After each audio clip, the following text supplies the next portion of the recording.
네, 제가 봉독하겠습니다. 사람들이 예수께서 만져주심을 바라고 자기 어린 아기를 데리고 오매 제자들이 보고 꾸짖거늘 예수께서 그 어린아이들을 불러 가까이 하시고 이르시되 어린아이들이 내게 오는 것을 용납하고 금하지 말라. 하나님의 나라가 이런 자의 것이니라. 내가 진실로 너희에게 이르노니 누구든지 하나님의 나라를 어린아이와 같이 받아들이지 않는 자는 결단코 거기 들어가지 못하리라 하시니라. 아멘.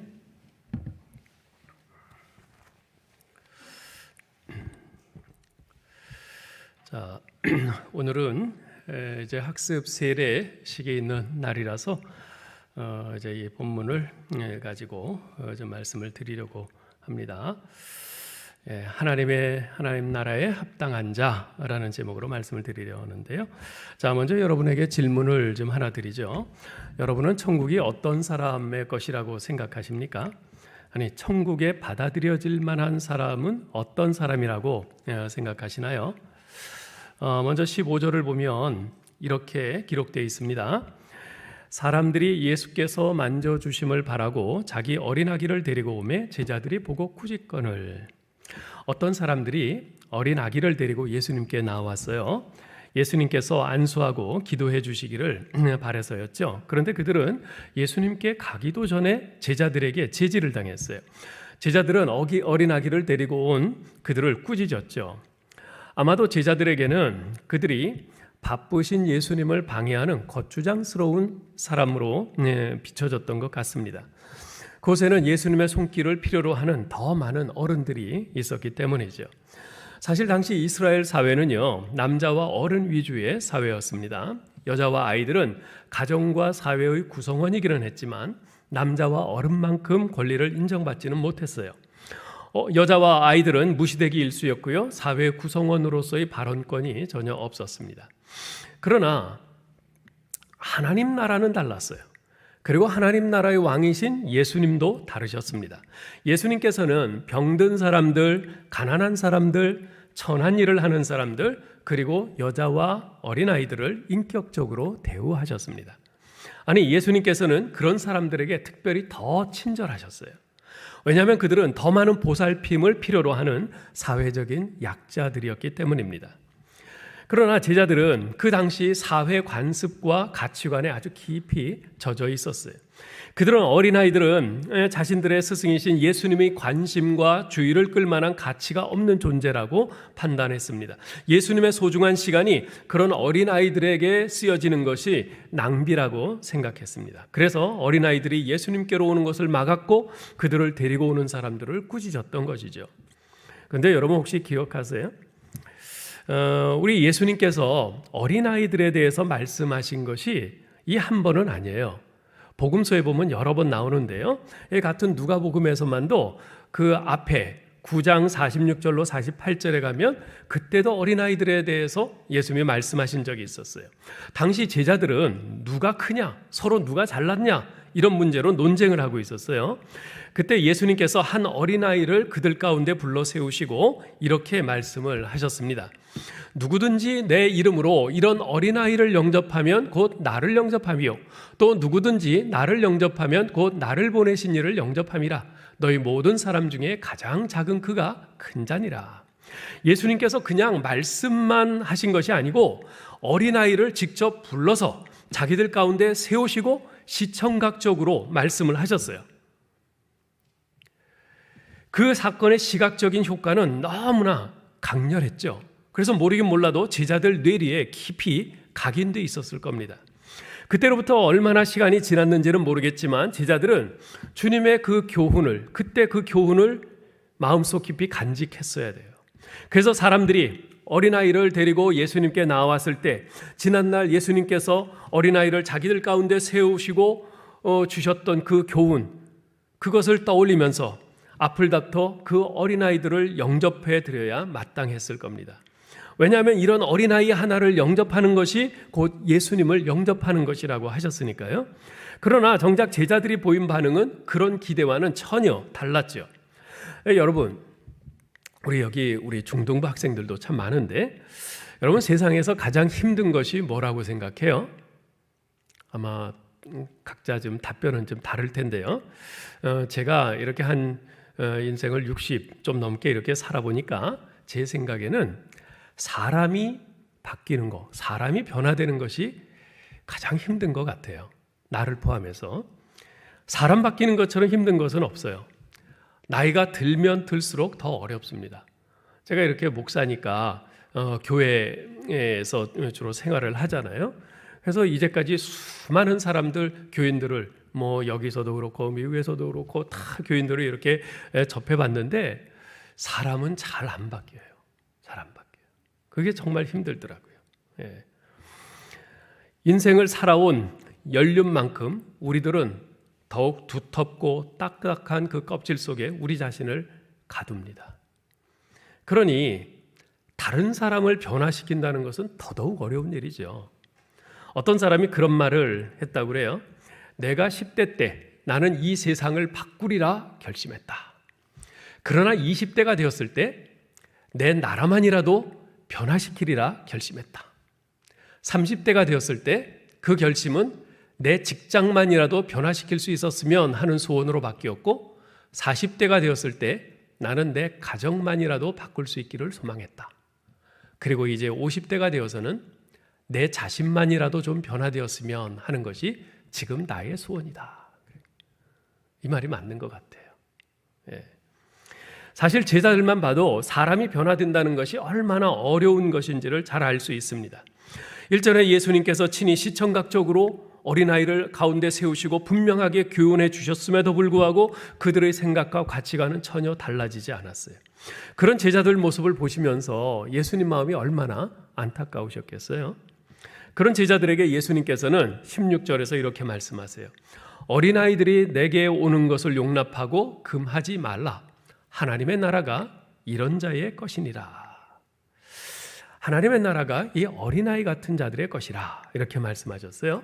자, 근데 오해해서는 안 될 것은 예수님의 이 말씀은 어린아이는 무조건 천국에 들어간다 그 말이 아닙니다. 왜냐하면 이어지는 17절에서 예수님께서 이렇게 말씀하시기 때문이에요. 내가 진실로 너희에게 이르노니 누구든지 하나님 나라를 어린아이와 같이 받아들이지 않는 자는 결단코 거기 들어가지 못하리라. 어린아이와 같이 하나님 나라를 받아들이는 자가 하나님 나라에 들어갈 수 있는 사람이다. 지금 이 말씀을 하신 거예요. 하나님의 나라는 즉 어린아이와 같은 그런 믿음을 가진 사람들에게 속한 것이라는 뜻입니다.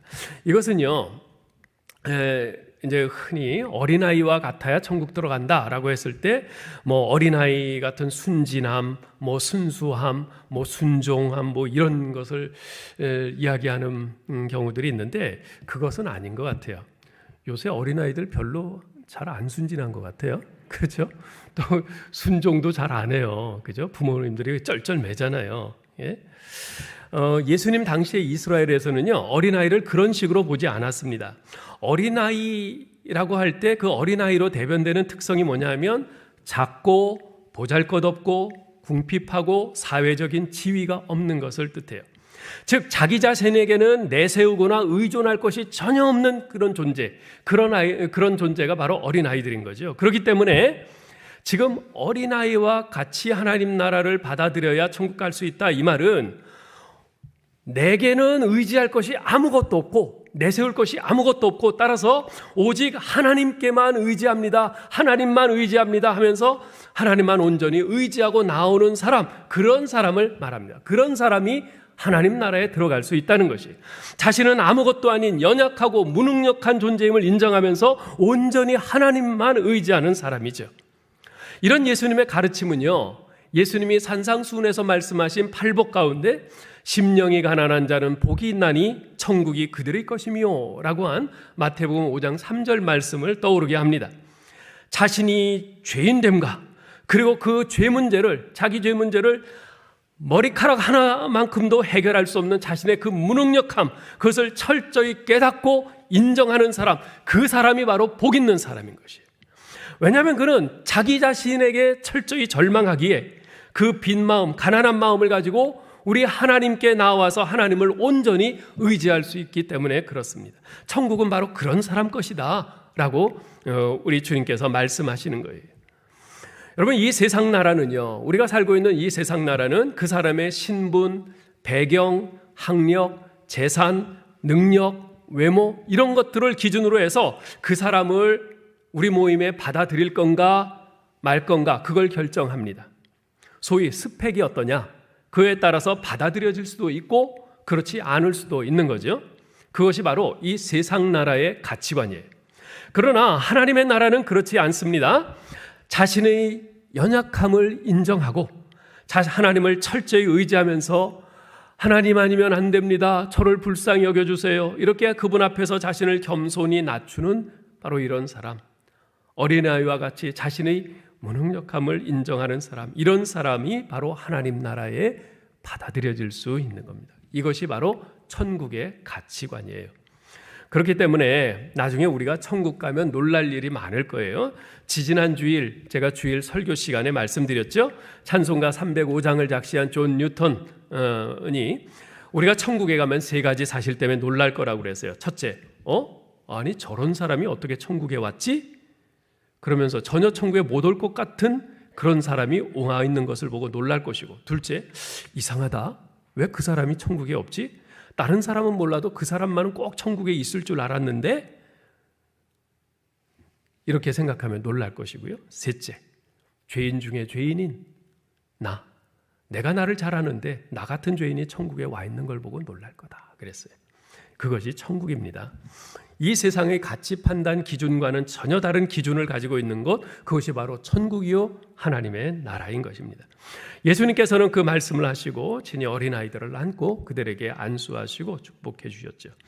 우리 사랑하는 성도 여러분, 특별히 오늘 학습, 입교, 세례, 유아 세례 받는 우리 모든 분들, 세상적인 어떤 성공으로도 종교 생활의 열심으로도 하나님의 나라를 얻을 수는 없습니다. 하나님의 나라는 오직 어린아이처럼, 주님, 저는 주님 없으면 안 되는 사람입니다, 주님이 저를 외면하시면 저는 아무 소망이 없습니다, 저를 불쌍히 여겨주세요 하면서 단순하게 예수님을 믿고 겸손히 주님을 의지하는 사람들의 것입니다. 어제 오전 9시부터 2022년 봄 세례식을 위한 학습 세례 문답이 있었어요. 이번에는 학습 11명, 세례 6명, 유아 세례 3명, 입교 14명 등 총 34명이 이번 학습 세례식에 참여하게 됐습니다. 한 사람 한 사람 이렇게 문답을 하는 가운데 우리 한 장로님께서 모든 사람에게 아주 일관되게 물어보시는 질문이 하나 있었어요. 그것은 어떤 질문이냐면, 예수님은 여러분 자신에게 어떤 분이시지요? 라는 질문이었어요. 다 질문 받은 거 기억하죠? 예수님은 여러분 자신에게 어떤 분이시지요? 우리 모든 분들이 아주 신중하게 다 마음속에 있는 그런 귀한 고백들을 했습니다. 각 사람의 표현은 조금씩 달랐지만 한 가지 공통점이 있었어요. 그것은 예수님은 나를 구원하신 분, 예수님은 나의 구원자시다는 것이었어요. 오늘 학습 입교 세례에 참여하는 분들은 15세의 우리 중학생으로부터 80세가 넘는 노인에 이르기까지 다양합니다. 그분들이 삶의 처지와 환경도 다 다릅니다. 그러나 예수님은 나의 구원자이십니다 하는 이 고백에 있어서만큼은 그 모든 분들이 일치했어요. 성경에서 말씀하고 있는 바대로 그저 아멘 하고 받아들인 것이죠. 그래서 비록 이분들이 연령과 세대, 가정 형편과 환경, 성품과 능력 등 모든 것이 다르지만 예수님은 나의 구원자라는 이 동일한 신앙 고백이 그 마음속에 있기에 하나님 나라에 들어가기에 합당한 분들인 것이죠. 이제 잠시 후면 세례식을 거행하게 됩니다. 세례란 이미 여러분들이 아시는 바와 같이 예수님을 자신의 구세주와 주인으로 영접하고 믿는 사람들이 우리 같은 믿음의 공동체 앞에서 그 사실을 공식적으로 드러내는, 고백하는 그런 예식이에요. 그래서 세례는요, 내가 받고 싶다고 해서 받을 수 있는 것이 아닙니다. 교회 다니다 보니 받아야 될 것 같아서 받는 것도 아닙니다. 부모님이 받으라고 강요해서 받는 것도 아니에요. 오직 예수 그리스도께서 내게 베풀어 주신 그 사랑을 성령님의 역사하심을 통해서 내가 깨닫고 믿어졌기에 세례를 받는 것입니다. 그래서 나 같은 죄인도, 나 같은 별 볼 일 없는 사람도 주님께서 불쌍히 여기시고 받아주셔서 하나님 나라에 합당한 자가 되었습니다 라고 선언하는 것입니다. 우리 사랑하는 성도 여러분, 이제 잠시 후 우리는 34명의 믿음의 새 식구들을 맞이하게 됩니다. 그것은 하나님께서 우리 교회에 주시는 큰 축복이고 말할 수 없는 기쁨입니다. 우리 모두 함께 기뻐하고 즐거워하고 감사하고 축하했으면 좋겠어요. 우리 오늘 세례 학습 받는 분들을 마음껏 축복하면서 마음으로부터 간절히 기도했으면 좋겠어요. 하나님 아버지, 오늘 학습, 입교 세례, 유아 세례 받는 이들이 지금 이후로 우리 하나님의 은혜에 온전히 붙잡혀 살게 하여 주옵소서. 이들의 삶에 함께 하시는 임마누엘의 하나님만을 온전히 신뢰하며 살게 하여 주옵소서. 이들이 매일매일 주님과 동행하는 기쁨을 누리게 하여 주옵소서. 비록 이들 앞에 다가오는 삶의 환경이 어렵고 힘들지라도 주님의 사랑을 먹고 사는 삶이 얼마나 신나고 황홀한 것인지를 매 순간 맛보며 살게 하옵소서. 우리 이분들을 위해서 여러분 계속 기도해 주시기를 바랍니다. 오늘은 정말 기쁜 날인 줄 믿습니다. 할렐루야. 네, 기도하겠습니다. 하나님 아버지, 오늘 저희 교회의 이 코로나 상황 속에서도 우리 34명의 우리 교우들이 학습과 입교와 세례와 유아 세례를 받을 수 있도록 허락하심을 감사합니다. 하나님, 오늘 이 시간이 우리 하나님께 큰 영광의 시간 되게 하여 주시옵소서. 우리 주님께서 마음껏 기뻐하시는 시간 되게 하여 주옵소서. 하나님, 세례 학습받는 모든 당사자들에게 하늘의 신령한 은혜가 풍성히 임하는 복된 시간 되게 하여 주옵소서. 함께 참석해서 지켜보며 축하하는 우리 모든 증인된 우리 교우들에게 기쁨과 감사가 넘치는 시간 되게 하여 주옵소서. 예수 그리스도의 이름으로 기도하옵나이다. 아멘.